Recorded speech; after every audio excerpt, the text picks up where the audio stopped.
About ready to get going, Jay? I'm ready if you're ready. All right, I am ready. So here we go.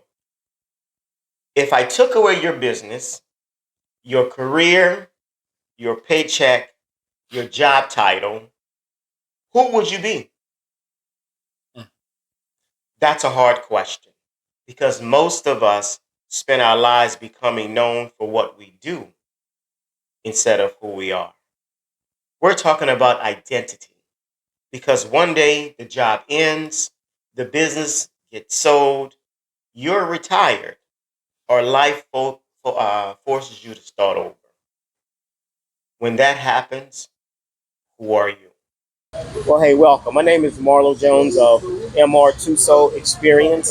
Today we're here with George, the owner of Omega Grill. This is just one of the locations we choose as a family-owned restaurant. So our goal is to build relationships with those in the community. And so George is kindly to open up his restaurant, allow us to eat here. We're happy to have you. He's happy to have us. Appreciate it. Cool. Thanks. Yeah. Just as Jay was saying, most of the time, if you're ever in any type of environment, when you're connecting or having a conversation with someone, sometimes one of the first few questions we may ask someone is, "What do you do?" And usually we lead off of our profession that we might be in. And what Jay and I had been talking about is, what if we flip it and we start for who we are versus what we do? Because here's the thing, sometimes we may find ourselves being categorized in certain places of life. Because if I tell you I'm a doctor, you're going to automatically say, "Oh, well, Marlow must be highly educated. He may earn a decent amount of money." But if I in turn tell you that I'm an Uber driver, my value might go down in your eyes. So if I just lead off and says, you know what, who I really am, I'm a father, I'm a grandfather, I'm a husband, I'm a servant, I'm a follower of Christ. And I believe that my accomplishments, my profession doesn't end with me, because that's not who I am entirely. But my purpose is well beyond that.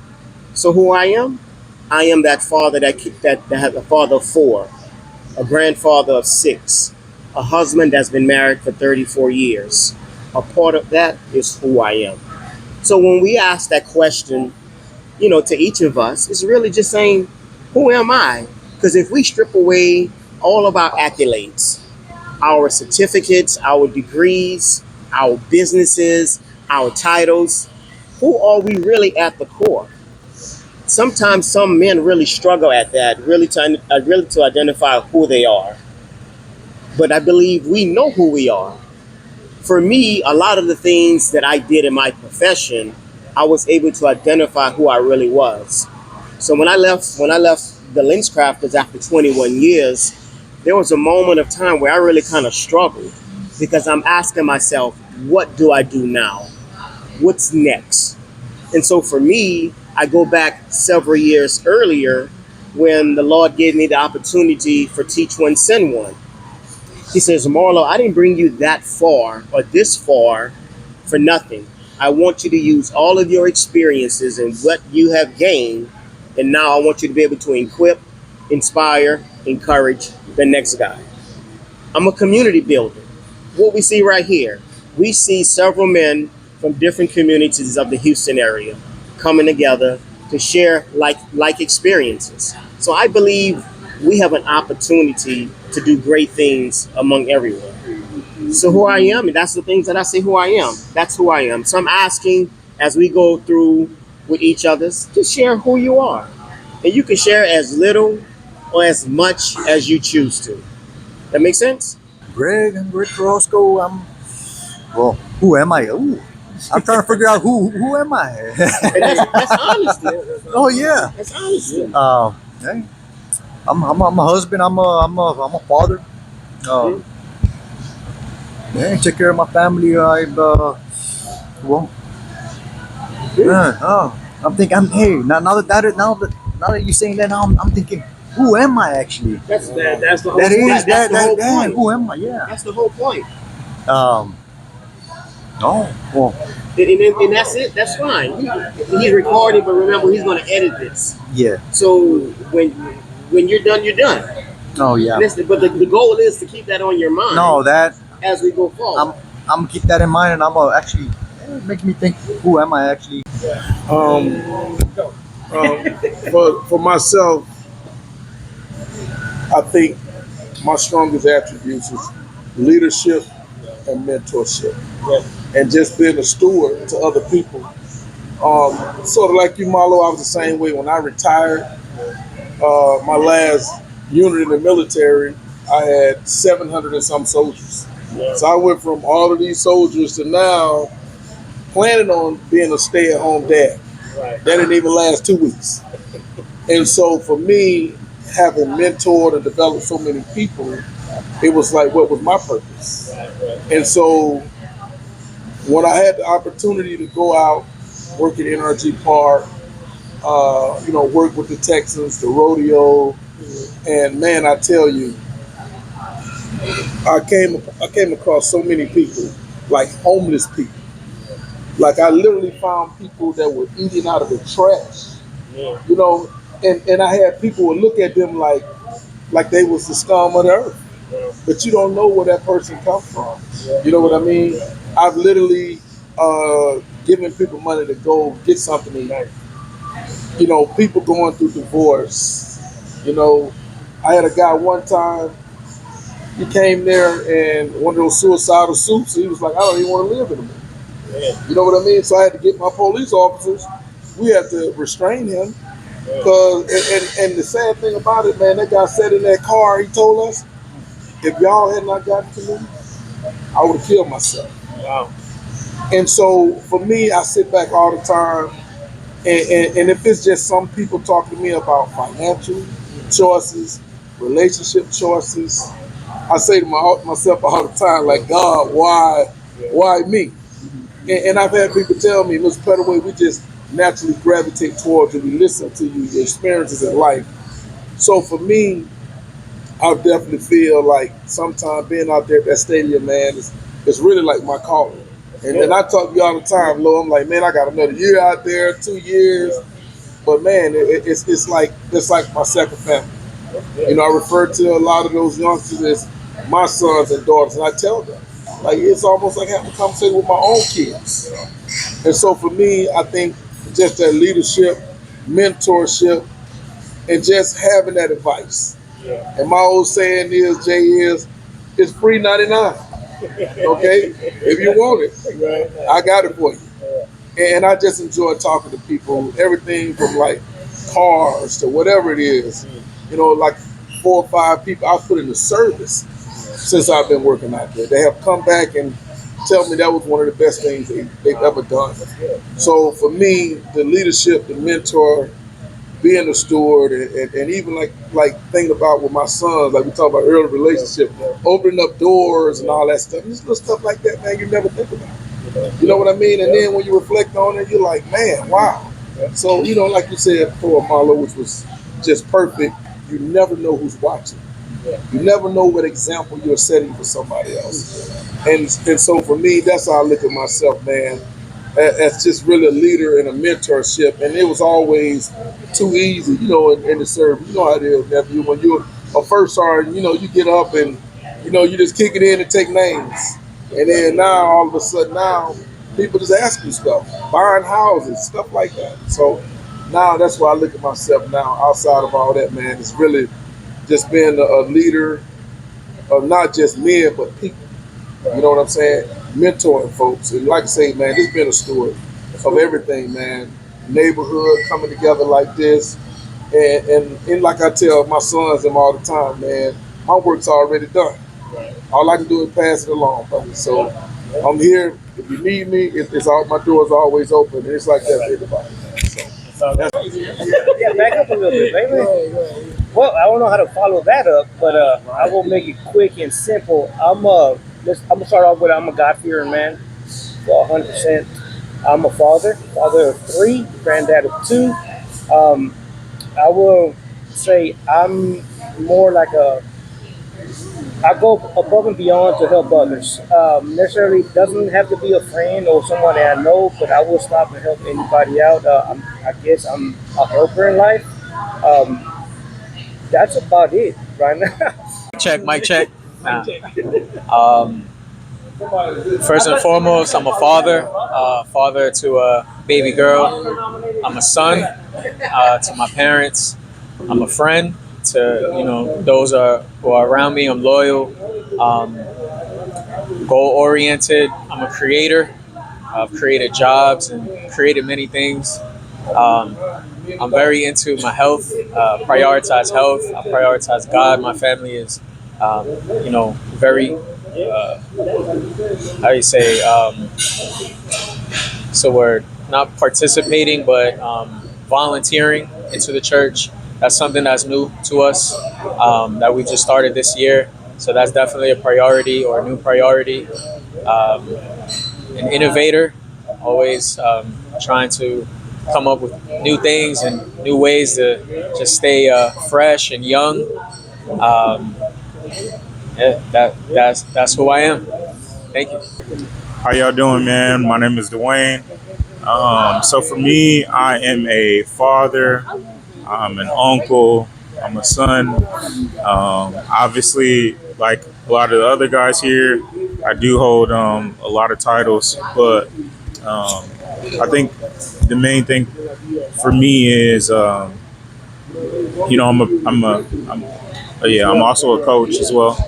Um, I think, just me growing up, I'm in that weird age where I'm not old enough to be with the older guys, but I'm too old to be with the younger guys. So it's kind of that funny age where you're kind of in the middle. But you know, me growing, I do am realizing that I'm being more looked at more as a mentor to the guys who are younger than me and who are just a little bit more naive, haven't has as many life experiences, and it's I try my best to just father my kids of four, um, and have a good house, and just make sure my house is taken care of and the family's taken care of. So that's what I am.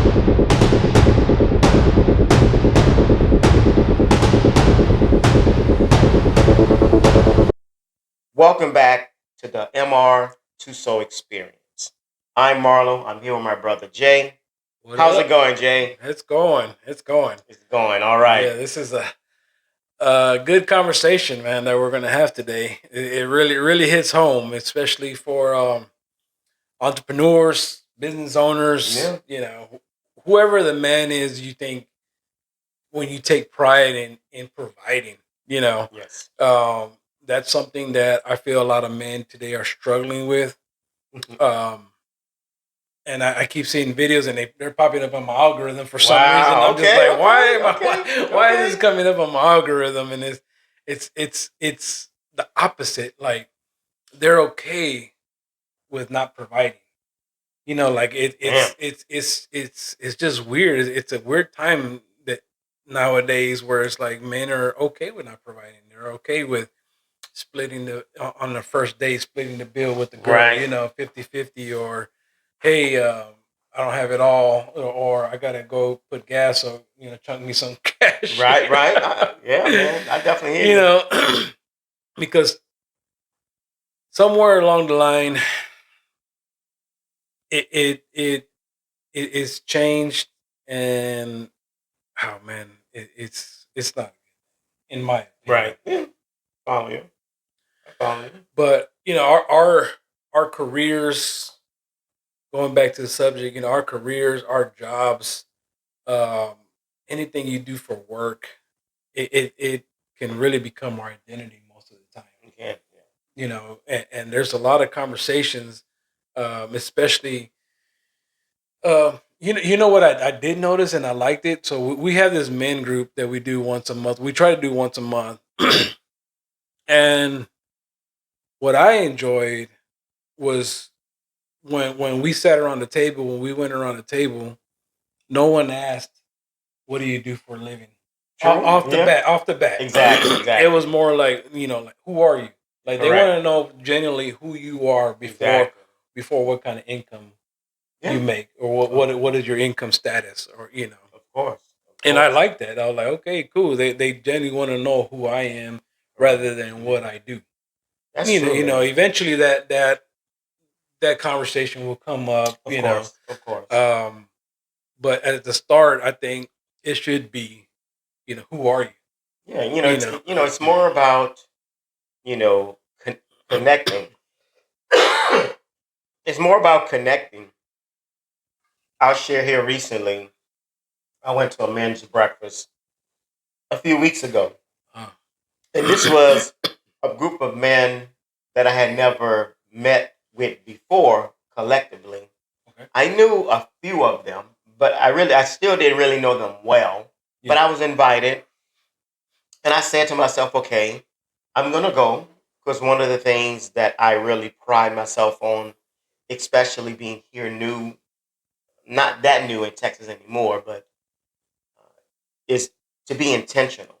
Yeah. To be purposeful, to establish and to build relationships. And the only way I'm able to do that if I put myself in spaces and environments that I may not normally be in. So I got in, and we all know the feeling when you walk into a space or a place for the very first time and you don't know anyone or just a few people. Yeah. You have this certain feeling of apprehension or not sure what you're going to expect. Yeah. So I went in, signed my name. Everybody got a little name badge. And I went around to every table in that room and shook everybody's hand and introduced myself. Hi, I'm Marlow, such and such. And I just did that. And it must have had about 20 guys, had like 4 or 5 tables. And then I found a table that I sat next to one of the guys I knew. Yeah. So there was a gentleman in front of me. And, we introduction. And they had a pause. We got up, got our breakfast, and we sat back down. And what do you think was the first question he asked me? What do you think we're talking about? What do you do? What do I do? What do you do? And so I knew that had been on my mind for quite some time, because we had spoke about this some time ago, just briefly. And we found ourselves talking about it today. And I said, you know what? I told the gentleman, you know what? I'd rather start off and tell you who I am. Number one, I'm a follower of Christ. I'm a husband. I'm a father. I'm a grandfather. I'm a servant. I'm a teacher. I'm a leader of leaders. That's who I am. Yeah. Now, what I do is, and I shared that part with him, and just like yourself, you've heard it 1,000 times. I have also asked that question 1,000 times.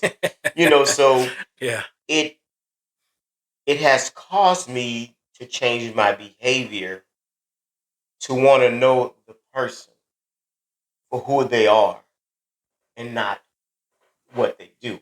And as you mentioned, at some point we may get to that topic or that discussion where we talk about what we do.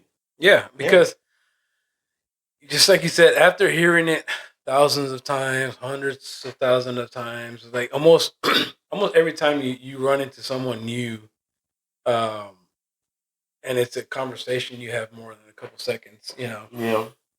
and that comes up is like, what do you do? And then after hearing it so many times over and over, you start believing your value comes from that.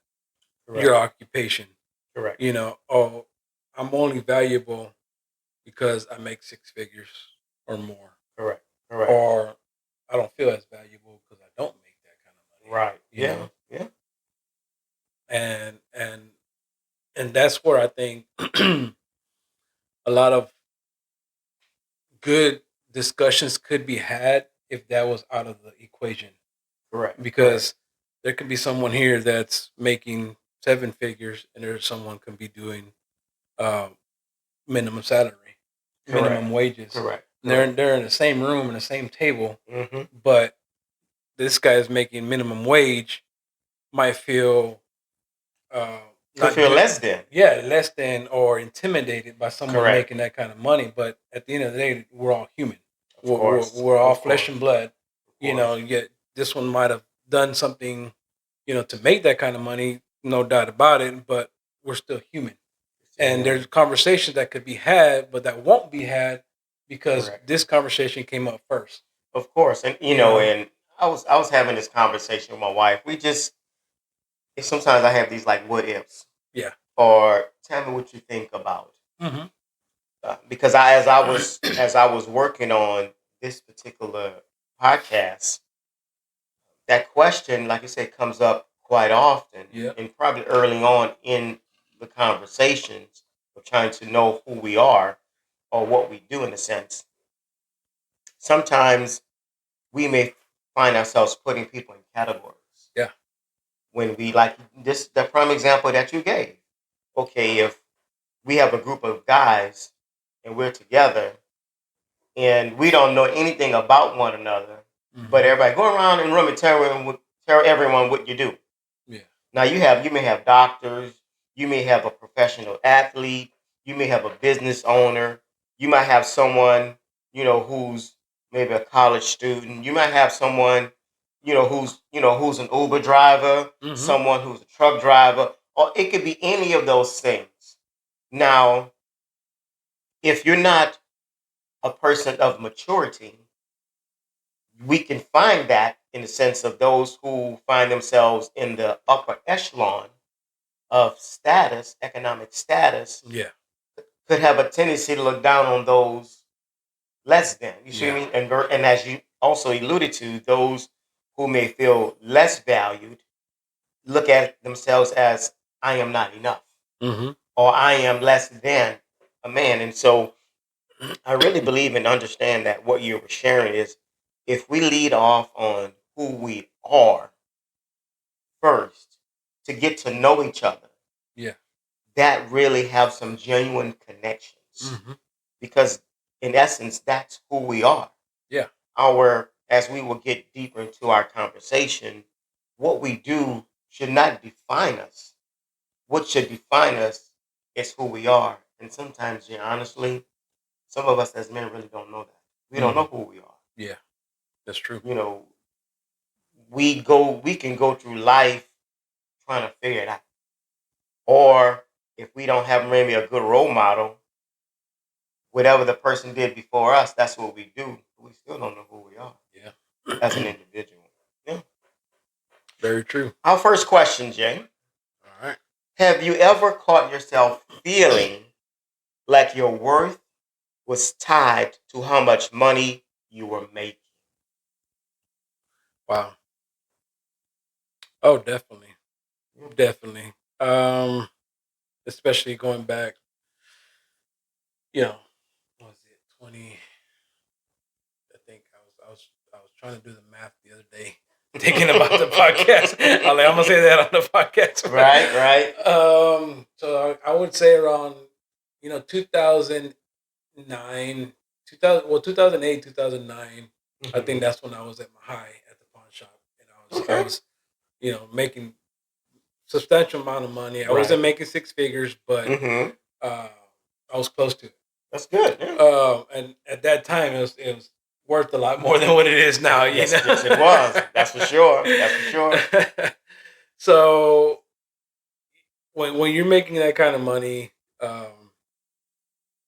you do get feeling like you're on top of the world. You're invincible or whatnot, and life is good. And I remember vividly. So I might go off topic a little bit. Ahead. So 2008, I'm working in the pawn shop. Let me paint you a picture. And the market crashed. Right. Okay. Yep. We had no idea. Well, I didn't have any idea because one, I don't really look at the news or watch the news or anything like that. So I had no idea we were going through a financial crisis in right. the United States. You know. as a matter of fact, the pawn shop was booming. We were making more business, and I just thought it was a fluke. I was like, okay, cool. This year, hey, we're doing good. Until one guy came in, and this is going back to who you are with money, right? Yes. So he comes in, very well dressed guy, very clean shaved, and he's like just down. I'm like, dude, this guy, he doesn't look good, I'm like, and I always try to, cheer him up. I'm always that guy, try to cheer him up as best as I can, my customers. And I go, everything all right? And he was like, yeah, I need a loan. Uh, we're in a financial crisis. The market crashed. I'm like, what? I'm like, I had no idea, Right. And he was a top salesperson at a realtor company, and no money's coming in for months, half a year, and I'm just like, wow, that's crazy. So he was, of course, being a man, he had to do what he had to do. So he had accumulated, nice jewelry and stuff. So here's my watch, a Rolex. Here's my chain. And I think the hardest part with this was his wife's wedding ring. That's when Oh yeah, things are rough. Things are rough at that point. But I said, "You sure you wanna do this, man?" And he was like, "Man, I need some money." And so we had a slight conversation. I said, "Okay, I can give you so much for." I go, "Well, how much you trying to get first?" Right. So he gave me a number. I said, "I'll tell you what. Hold on to your wife's ring. I'll do it with these two. With these two items." He goes, "You sure?" I'm like, "Yeah, man. Hold on to it. Now, if you go through this cash fast, know what I'm saying, and you need it, come back, Right. But I was trying to help him with his dignity, because Of course, yes. that was on the line. You Definitely. can tell that, like, I don't want to do this. This is my wife's wedding ring that I gave to her on her wedding day, but you do those vows, Yes. through riches and poor, sickness and health, or whatnot. Correct. But his worth was with the market. Yeah, right, With right. being a realtor agent. Yes. That was his worth. Yeah. I don't know what his wife was telling them at home. I don't know. Yes. We didn't get that far into the conversation, but I can imagine it wasn't very good. Especially him, like, hey, I need your wedding ring. Yeah, that could be a hard. That could be a hard one right there. Absolutely. For sure. But like I said, I wasn't making the kind of money he was making, but I wasn't in his position either. Got it. The kind of the roles had kind of changed. Yes. But I kept the person I am, and I just still humbled myself. I'm like, hey, I'm gonna help you out as best as I can. Right. And it happened. There was various more other interactions that happened that way, but that one was the main one that stood out. It really stood out. Yeah. That's good though. That's definitely a good story. Being able to tie in where you find yourself, your worth is tied to how much you earn, and you figure someone in that position earning a very good decent amount of money, and now not making it.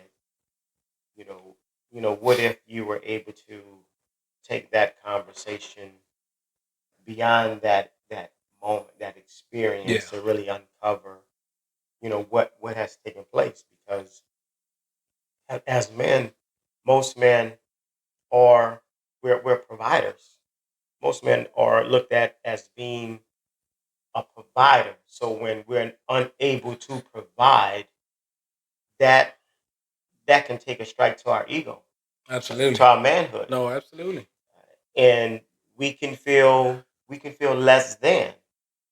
And so now we're in this place of recovery. We're trying to recover. Well, how can I get back to that place? Yeah. And it's good to have, a helpmate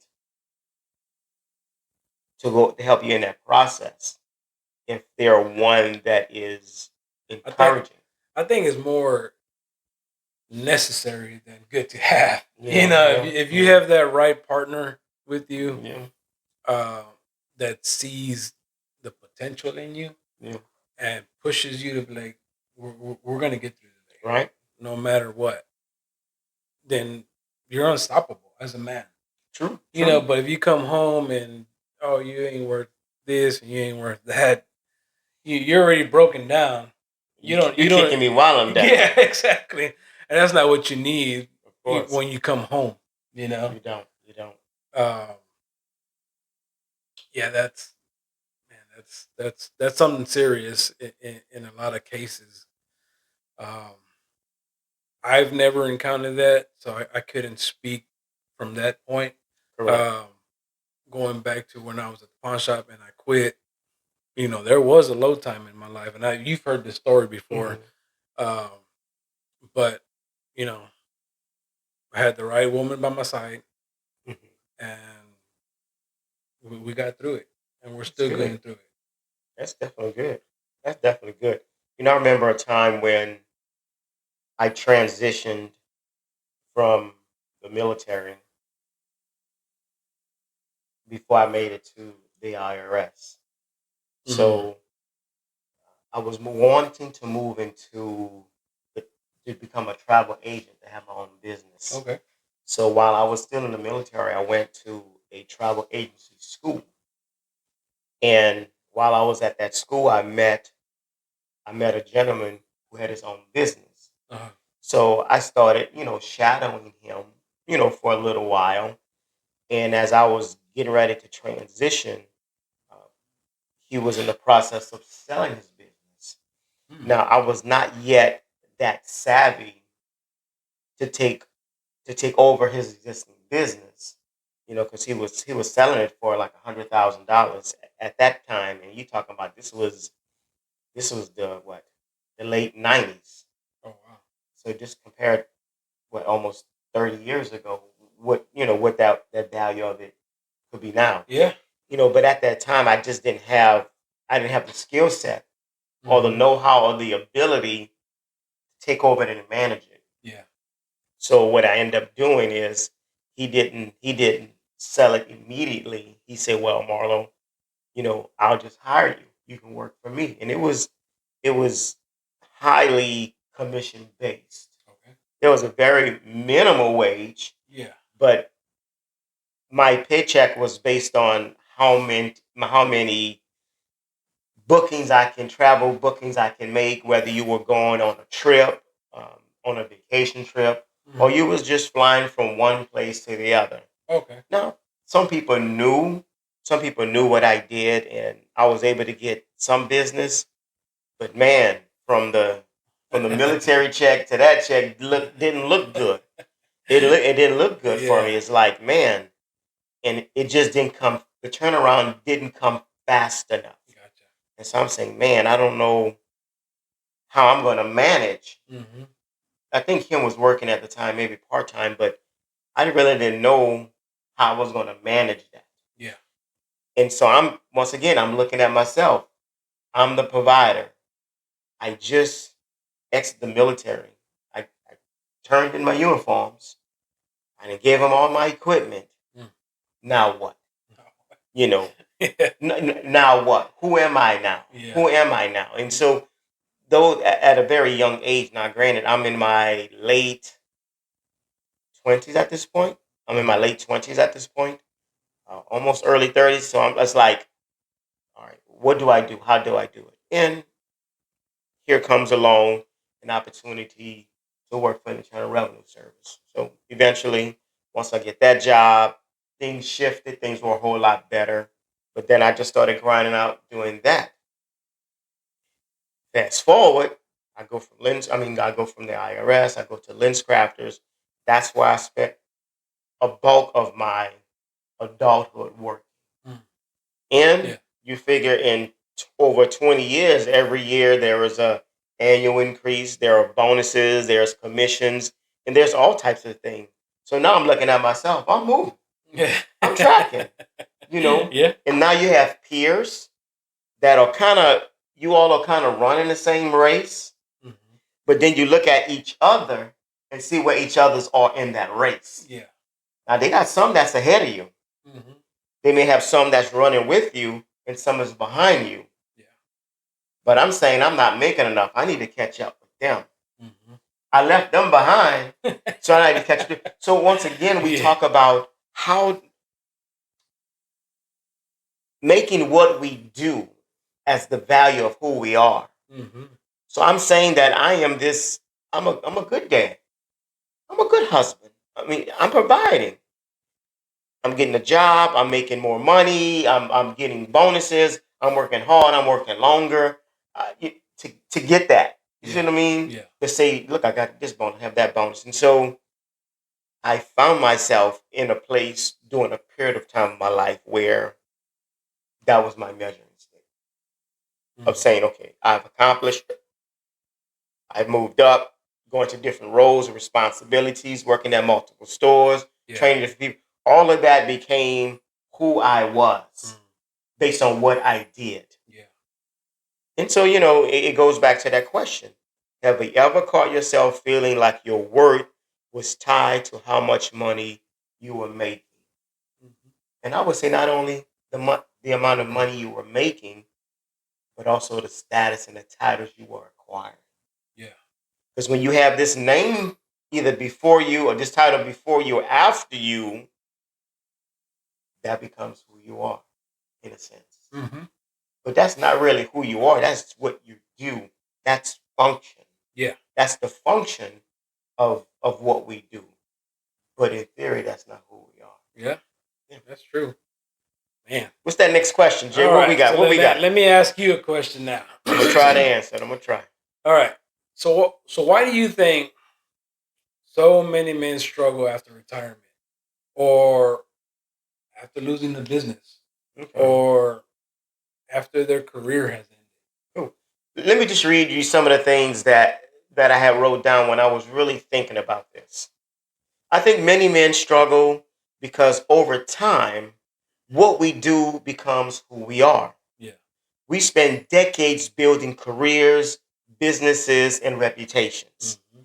There's nothing wrong with that for us. Providing for our families is honorable. But when our identity becomes tied to our occupation, losing it can feel like losing ourselves. Yeah. I did a little study here. Research actually supports this.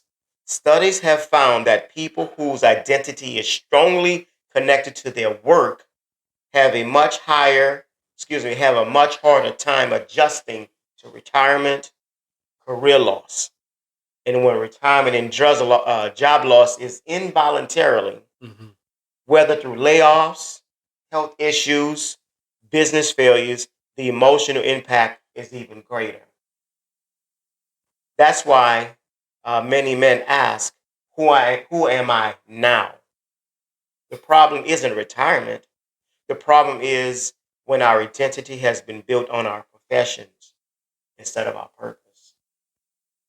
So a career ends, a business fail, a job title change, but your purpose doesn't have to. No. So we just go back to that question that you asked. Why do you think so many men struggle after retirement, a job loss, a career loss? And I believe that's some aspects to it. Because think about it. At least I'll say for me, when I finished a 21-year career at LensCrafters, I became a store market manager, which means I was overseeing 3 departments. I was one of the most senior store market managers within our region. So you're being pulled upon to help other store managers within your surrounding area. So now I'm being a leader teaching the leader, store performance, career development. So I was in some sense that guy. Yeah. Colorado Springs had 3 locations. Then we had I don't know 10 or more in the Denver market. Okay. So our market was small. Mm-hmm. So I was able to help influence some of those areas to some degree And so I became the one that they went to for a lot of things. So that was a part of my identity. Okay, you need somebody, call Marlow. You have a question, or you know what? Hey, why don't you reach out to Marlow? When we're sitting in these store market meetings with 30 market managers, once again, I'm one of the most senior store managers. Hey, Marlon, what do you think? Tell us what that looks like. Yeah. Or people coming on board as a new store manager. Hey, Marlon, how's it been? You've been around in this market for as long as you have. You've seen changing of the guards of regional directors. What has that looked like for you? So I go from being that guy to not being that guy anymore. Why? Because my function has changed. I no longer carry that title. So now, who is Marlow? I struggle with that because a part of what I thought, what I did, is who I was in some sense. Yeah. So after moving on from Lens Crafters, I was in a place of really trying to say, okay, Marlon, what's next for me? Keep this in mind. I retired in September 21. March 22, we leave Colorado, come to Texas. Now, it's really changed for me. Now, I'm out of my own comfort of space. Now, all the people I've befriended, became close to, I'm no longer around them. So now I'm in a foreign place. I get to a place where I really don't want to be here. And my first transition was in San Antonio. Oh, okay. Yeah, I wouldn't want to be in San Antonio either. So I'm there. My wife is going to work every day. I'm in this apartment. We leave our house in Colorado. We in an apartment. I'm struggling, man. I got to the point I said, you know what? I think I'm gonna go back to Colorado for at least 2-3 weeks at a time, and then I'll come back to Texas because I felt out of place. Yeah. Because I felt I didn't have any purpose. And so fast forward a little bit. Several months later, we come here to Houston. I'm a little bit more excited because this is the place where we really wanted to come. Yeah. So the confusion is not as much, but it's still there. Okay, we move into our own home now, so give me purpose of giving my own space. I connect with some people in our community. Things started moving to where they're moving.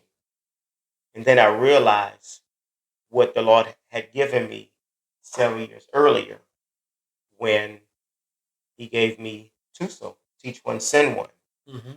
And as I begin to dive more into that, the Lord says, okay, now I'm going to show you your purpose.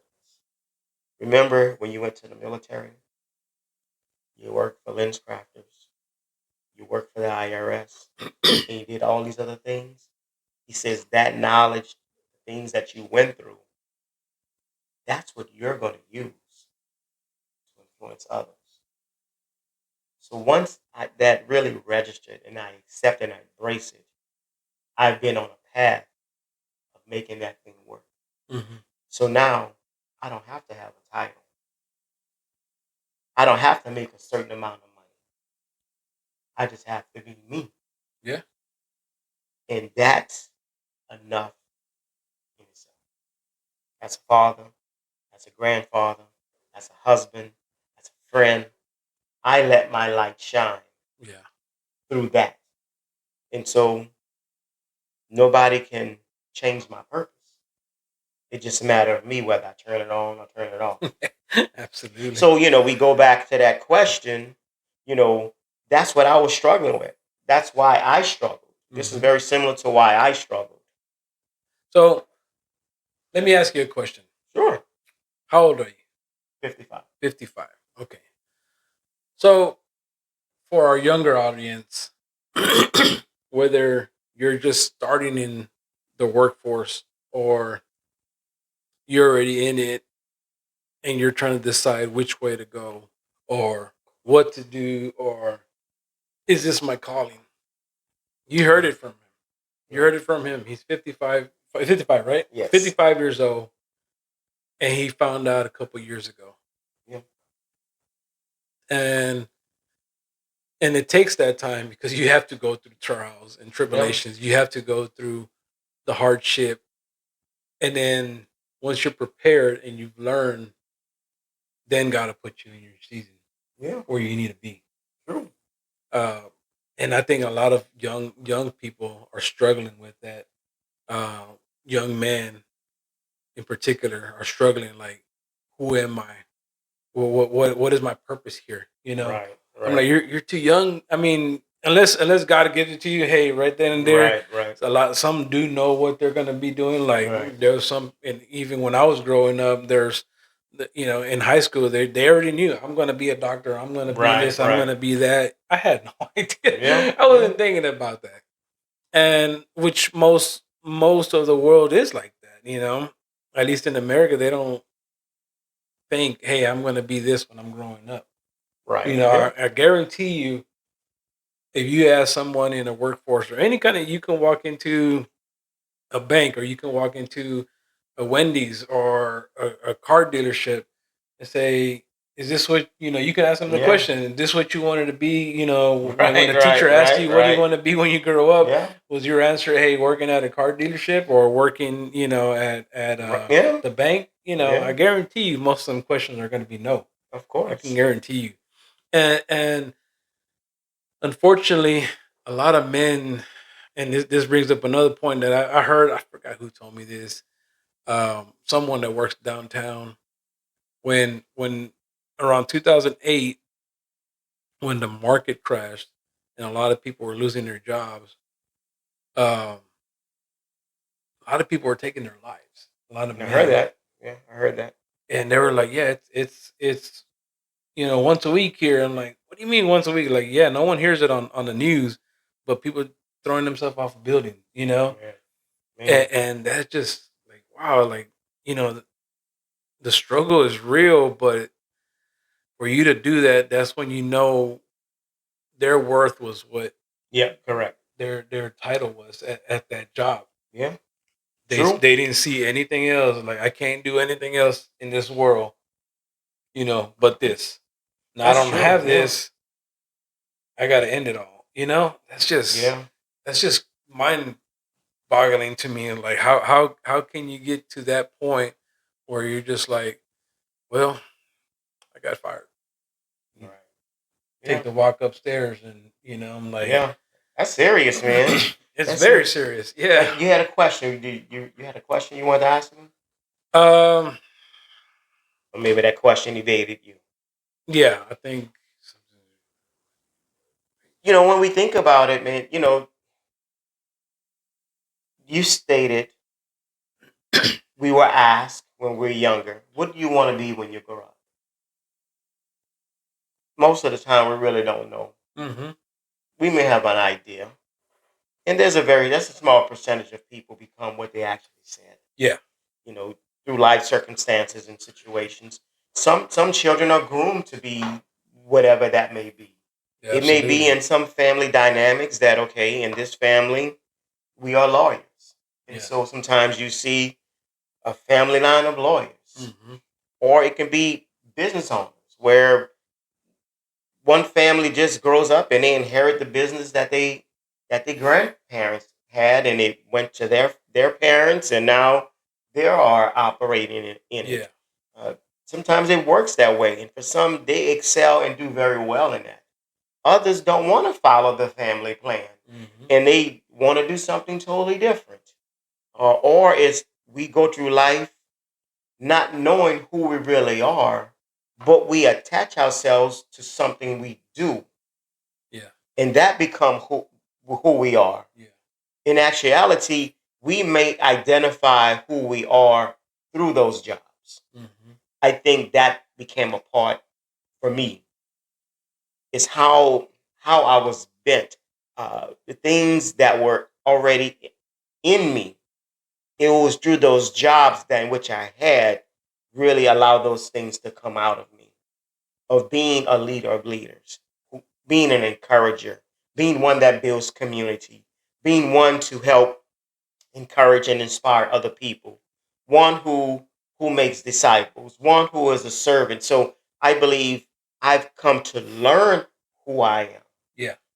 I couldn't say, oh, I am this, I am that, because I had no clue to what that was. Mm-hmm. And I would say for someone young, much younger than I am, is okay, find out who you really are.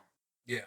If you separate, if you drop the title you have, whatever that may be, you could be a pastor, you could be a teacher, you can be a plumber, you can be a podcaster, if that's what you call yourself. But let's say we drop all of those titles, then who are we really at the core? Yeah. Some people would really have to step aside and says, okay, who am I really? And once again, I think it starts personal. Yeah. Are you a husband? Are you married? Okay, you're a husband. Do you have children? You're a father. Are you, obviously you're a son of somebody. So you're a son, you might be an uncle, you might be an aunt.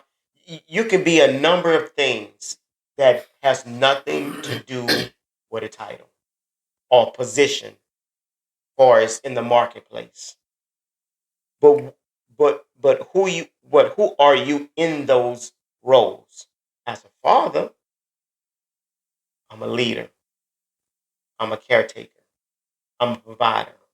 I'm a nurturer. I provide safety. I provide a refuge. I feed my family. I clothe my family.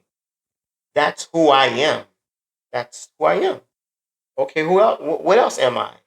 I'm a husband. I wash my wife with the word. I pray with her. I protect her. I care for her. That's who I am as a husband. That has nothing to do if I'm a business owner. Yeah. That has nothing to do if I'm a manager somewhere. That has nothing to do if I'm an Uber driver. It has nothing to do with any of those things because that's who I am. My job, my business doesn't define me. Now, I may be able to do some things with that, but that's not who I am. And I believe a lot of people, and since we're really focusing on men really don't know who they are. We know who we are through what we do. But if that stops, then what? Yeah. Hmm? And the sad part about it nowadays, in this culture, some men don't even know they're men. Of course, that's true. So true. That is. So exactly. So we gotta start from from the basics. You're a man. You're a man. It is what it is. What comes with that? It is what it is. It is what it is. Oh my God. But the thing is when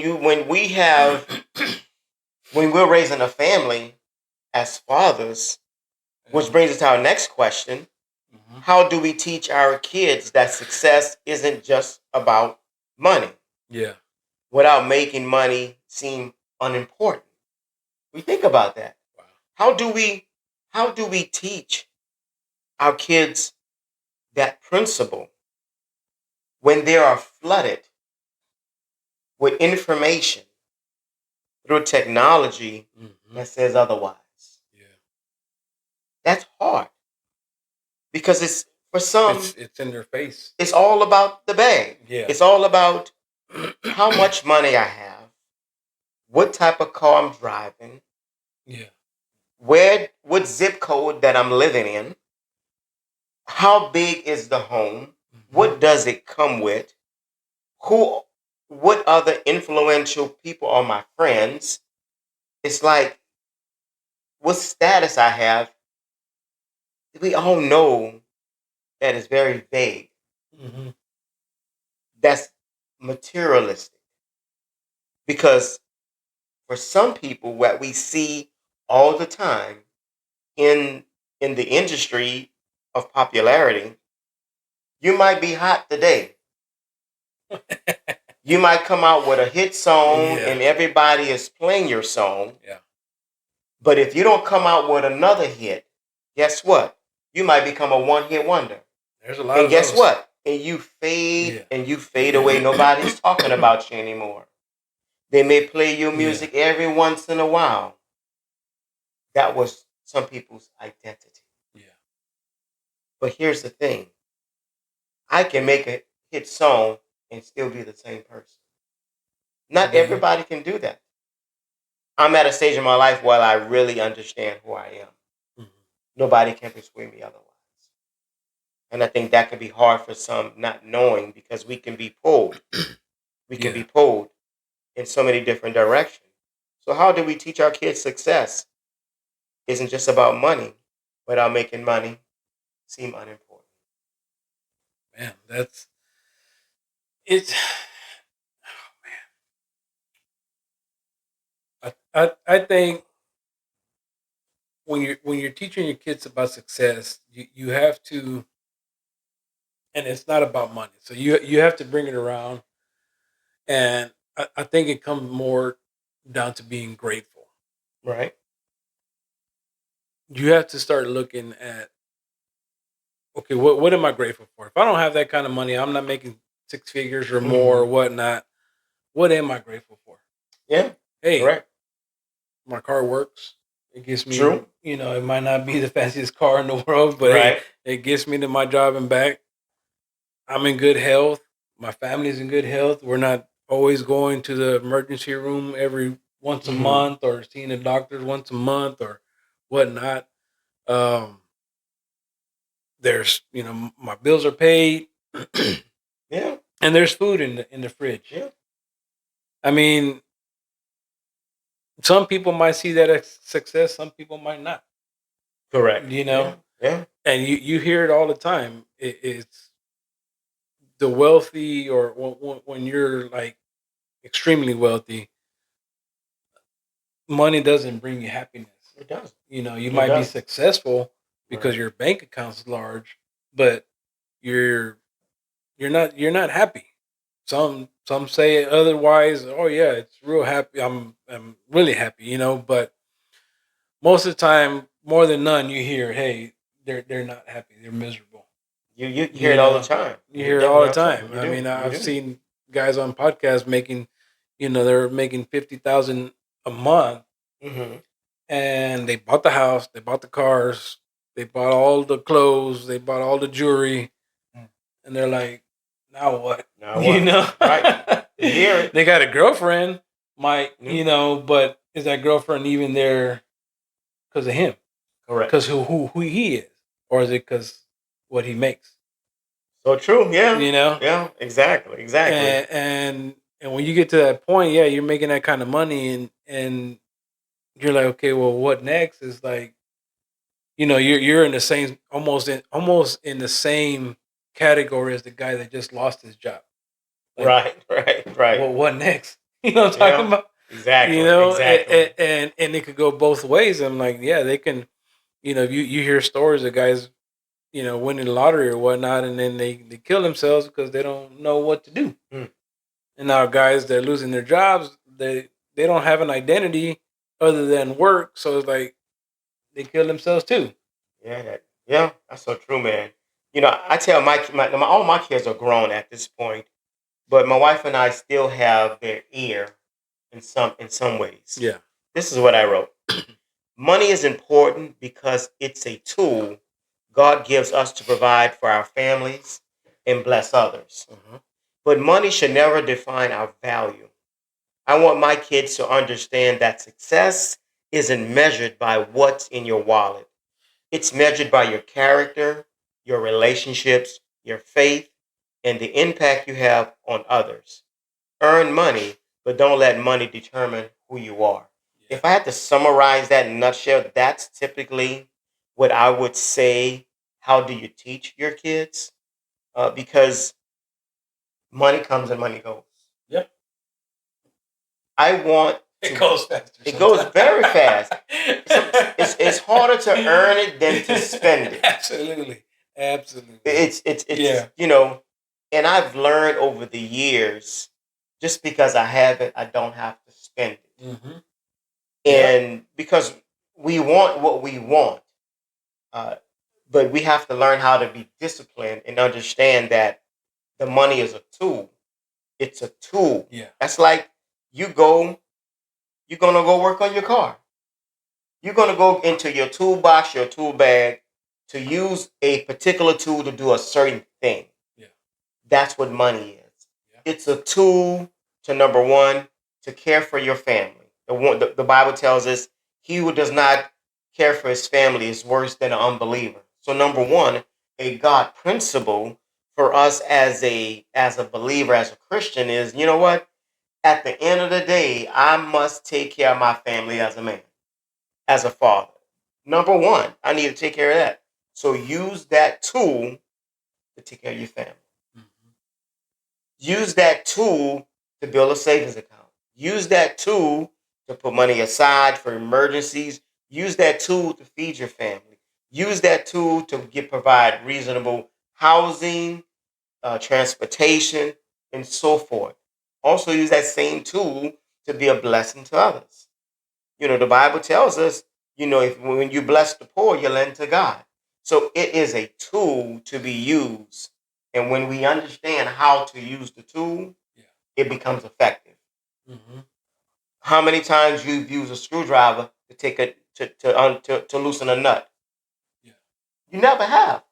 It's useless. Yeah, exactly. You can't use it for that. So guess what? You only can use money for what is intended to be used. Yeah. And once they understand money is important, but don't let that be the most important thing. Mm-hmm.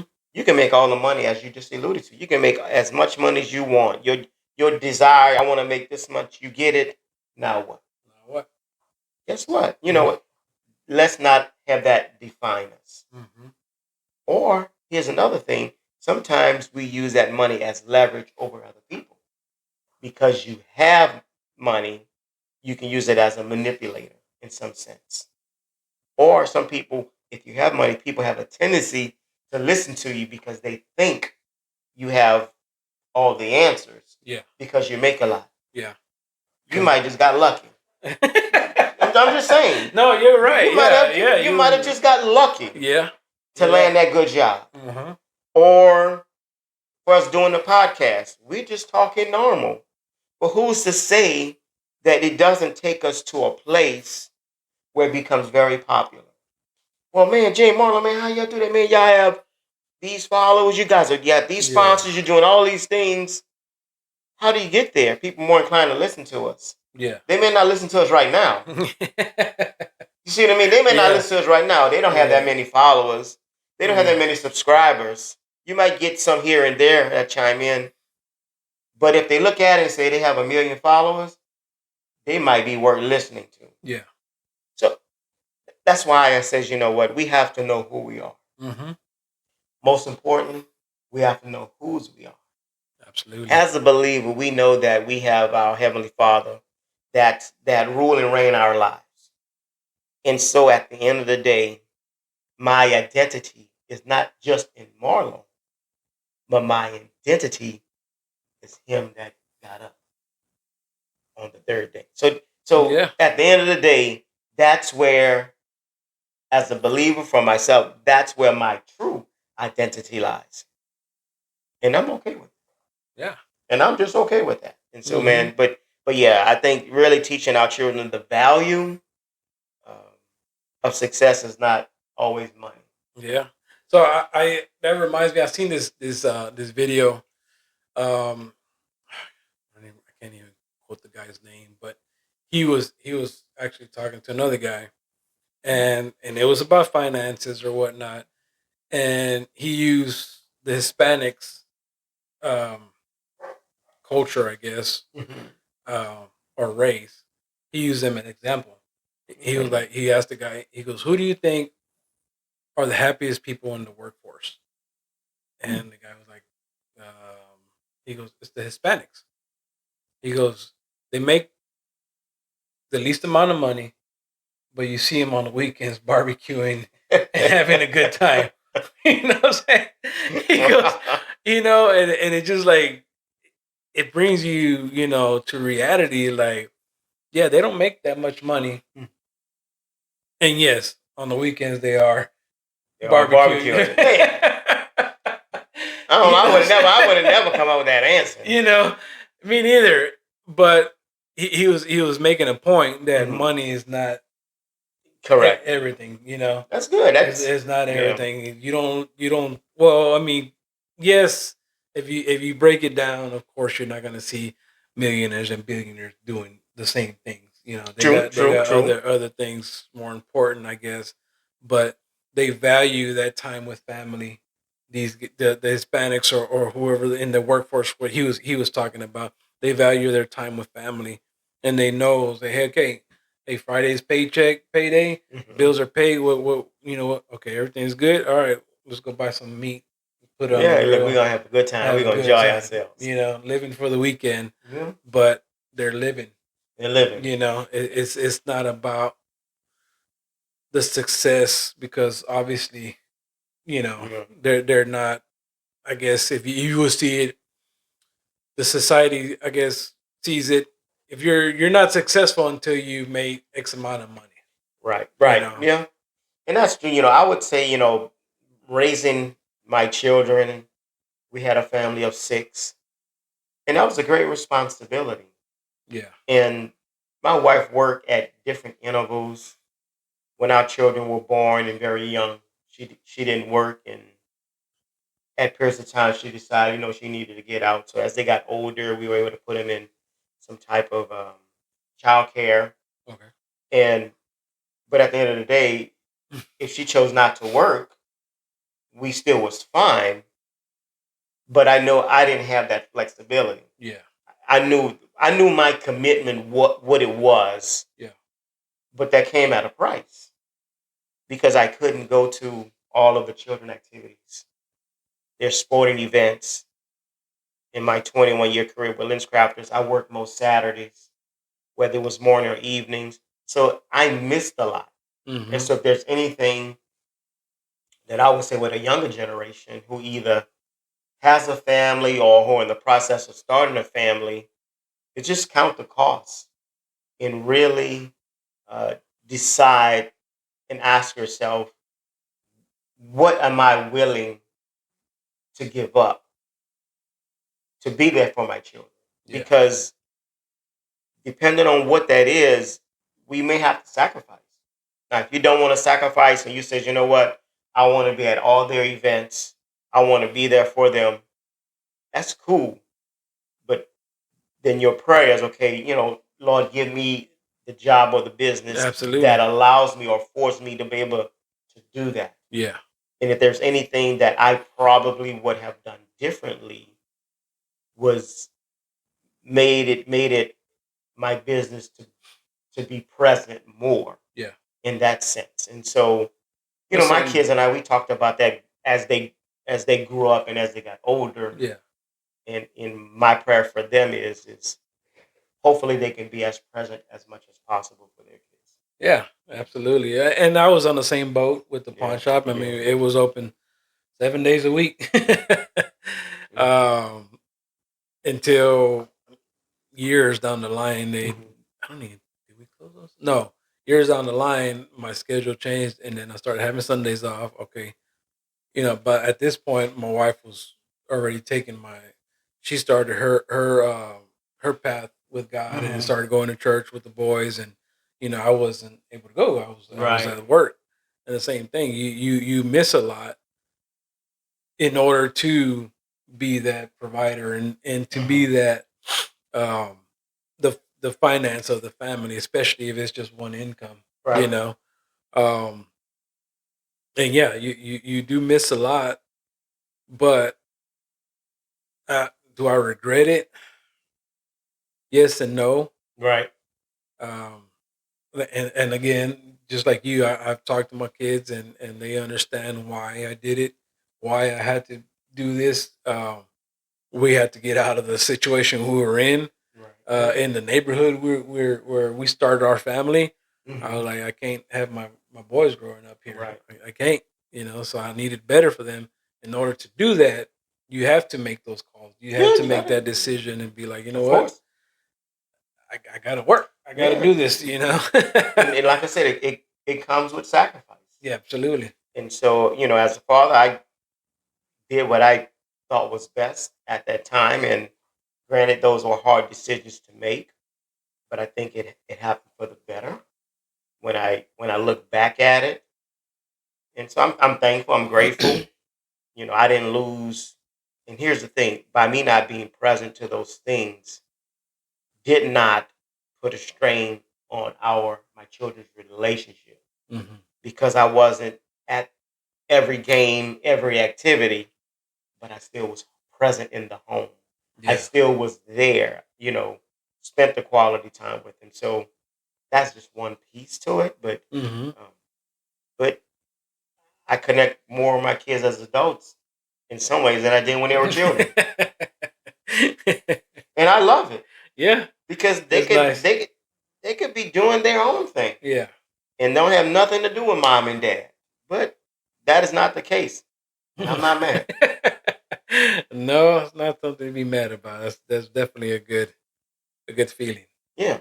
Jay, I think we covered a lot of different things, man. We covered a lot. We covered a lot today, and obviously this particular topic can definitely go much longer on many different parts. But I would say here some of my final thoughts. I would say there's nothing wrong with working hard. There's nothing wrong with building wealth. In fact, we encourage it. But your paycheck should never fund your purpose, not to become your identity. I believe that's part of it. Go ahead and make as much money as you feel you need to make to do what you feel you need to do. But let it not define you. You still have purpose. Yeah. Make the money. Don't let the money make you. Hey, that's a good saying, man. They always say that, yeah, because when you put your identity in, it depends on your success. Failure is going to happen one way or another, and that'll destroy you. So, but when your identity is rooted in values, in Christ, in your family, nothing can take that away. It can't. Cannot take it away. Nothing can take that away. Definitely. Like I said, we love to hear from you. If someone were to ask, who are you? Without mentioning your job, your business, or your paycheck, what would be your answer? Leave it in the comments. Let's have a conversation. Well, guys, we thank you for hanging out with us. We are the TOSO Experience. So, if no one's told you today, we're proud of you. Right. For keep going. Definitely. Keep pushing, guys. Keep doing the work. Yep. And we'll see you next time.